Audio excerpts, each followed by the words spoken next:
पूरा देश में 16 जनवरी ले देशव्यापी कोविड-19 के टीकाकरण अभियान जारी है, जेमा अभी तक ले विभिन्न विभाग के अधिकारी और कर्मचारी मन ला टीका लगाए के सिलसिला लगातार जारी है। यही कड़ी में विगत दिन बिलासपुर जिला के रतनपुर सामुदायिक स्वास्थ्य केंद्र के जम्मो अधिकारी और कर्मचारी मन ला घलो कोविड-19 के टीकाकरण करे गई। टीकाकरण के दौरान अस्पताल के एक स्वास्थ्य कर्मी के तबियत बिगड़े के मामला आगू आहे, जेमा मामला ये रहीस के रतनपुर सामुदायिक स्वास्थ्य केंद्र के एक 54 वर्षीय कर्मचारी जिन फार्मासिस्ट के पद में यहाँ कार्यरत थे, जिला अस्पताल में कोविड-19 के वैक्सीन दिए गए रहीस।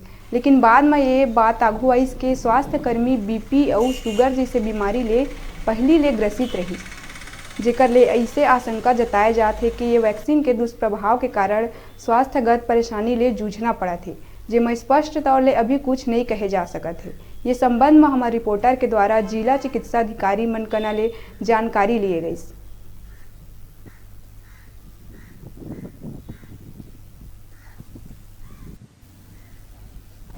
उनकी बीपी शुगर नॉर्मल थी, तभी उन्होंने वैक्सीन लगाने के लिए सहमति पत्र भरा था एवं बाकी पूरे 5-6 दिन उन्होंने अच्छे से स्वस्थ होकर पूरा ड्यूटी किया है।